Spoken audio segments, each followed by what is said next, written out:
रूहानी फैज़ के लिए एक ज़िक्र का तरीक़ा जो अक्सर औक़ात बताया जाता है, हमें रूहानी तौर पर मेरे आका मौला ने मुझे ऐसे ये ज़िक्र समझाया था कि अल्लाह का ज़िक्र अपने मुर्शद से लेते हैं, उसे सामने तसव्वुर करते हुए इसमें आज़म उससे अल्लाह लेते हुए अपने दिल दिमाग पर ज़रब लगाते हैं। इससे तसव्वुर शेख भी आता है और अल्लाह ज़िक्र इलाही भी होता है, दोनों काम हो जाते हैं, तो वो जल्द अपने मकसूद को पहुँचता है, असर उसका ज़्यादा होता है। अब सबसे बड़ी रुकावट जो है रूहानी तौर पर वो है रिज़्क़ हराम, किसी को धोखा देना, किसी का चोरी कर लेना, कोई भी चीज़ है। और दुनिया की मोहब्बत जो है, दुनिया उसे कहते हैं, ये नहीं कि आपको अच्छी सवारी मिली है या आपने अच्छे कपड़े पहन लिए हैं या आपको अच्छा मकान है तो वो बंदा दुनियादार हो जाता है, ये हरगिज़ नहीं, इसका मतलब ये है।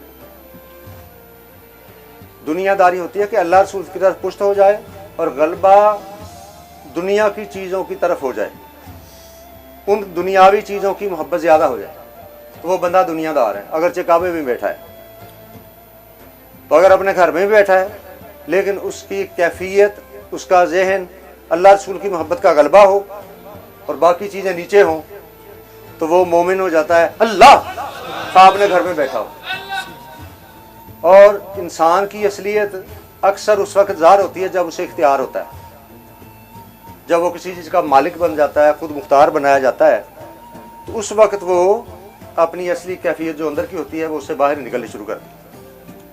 ये निगरानी करनी, मुहासबा यही कि हम अपनी निगरानी करें खुद, कि हमारी कैफियत ऐसी तो नहीं हो जाती। कैफियत ये होनी चाहिए कि हम ये अगर काम कर रहे हैं तो इसमें अल्लाह रसूल की नाराज़गी तो नहीं, अल्लाह के गज़ब में तो नहीं बात जा रही। उसके पसंदीदा काम कौन से हैं वो हमने करने की कोशिश करना है। और ये है कि अपने नफ्स को इसके ताबे रखना है, ना कि अपने नफ्स का गलबा रखना है। और अहकाम याद है तो उसका कोई फिक्र ना करे, वो दुनियादार हो जाए। और दुनिया फरमाया कि नजासत का ढेर है हकीकत में, जो सोने के खोल में छुपा दी गई, यानी कि चमक दमक इसमें है, ज़ाहिरी तौर पर कशिश है, लेकिन इसके अंदर जाओगे तो ये गलाजत का ढेर है। तो वो उस दलदल में फंसता जाता है, बेसुकून होता जाता है, हत्ता किसी तरह मौत आ जाती है उसे। तो ये एक बहुत भयानक मौत होती है। हमने ये ख्याल करना है कि नमाज का वक्त है, हमने कहना नमाज हमने पढ़नी है, तेरा दिल नहीं करता ठहर गए, लेकिन नमाज का टाइम आखिर हो रहा है, हमने चल पढ़ नमाज। अब ये ज़ाहिरी नमाज पढ़नी है, ये पढ़नी बात नहीं याद है, वो अल्लाह की याद रखनी है, हमने जिक्र इलाही रखना है, या हर वक्त अगर ध्यान रहे तो वो बंदा भी जिक्र में ही है, वो अल्लाह की फिक्र में ही है कि उसे अल्लाह याद है। सबसे ज़्यादा गुनाह मखलूक खुदा को जलील करना या उसके दिल को नाजायज़ ठेस पहुँचाना, ये सबसे बड़ा गुनाह है। शिरक के बाद ये सबसे बड़ा गुनाह है पहला। और ईमान और तवक्कल के बाद सबसे बड़ा अजर और इनाम ये है कि आप किसी के लिए फ़ायदामंद हो। जो शख्स किसी के लिए जितना भी फ़ायदामंद साबित हो रहा है वो अफजल होता जाता है। अब बंदा कहे कि मेरा जी रूहानी फैज़ नहीं चल रहा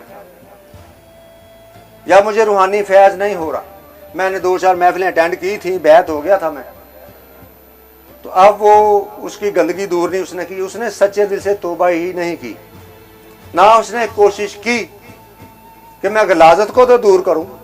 अपनी गंदगी यही गंदगी है ना कि दुनियावी मोहब्बत को ख़त्म कर, जिसका कोई लेन देन को बकाया है, पिछला भी है तो उसको फौरन अदा कर दे। तो ये चीज़ें, ये मुहासबा ये है कि हमने हर जगह पर अपना मुहासबा रखना है कि जिस तरह वो कादर मुतलिक होते हुए हमारे गुनाह गलतियों पर पर्दा भी डाल देता है और अजाब फौरन नाजिल नहीं करता, उसे फौरन गुस्सा आके वो सजा नहीं दे रहा। तो जो तू कर रहा है, तुझे गुस्सा आके तू रद्द अमल कर रहा है, अगर तेरे साथ अल्लाह ऐसा कर ले तो फिर तेरा क्या असर हो। ये फिक्र पैदा करनी चाहिए।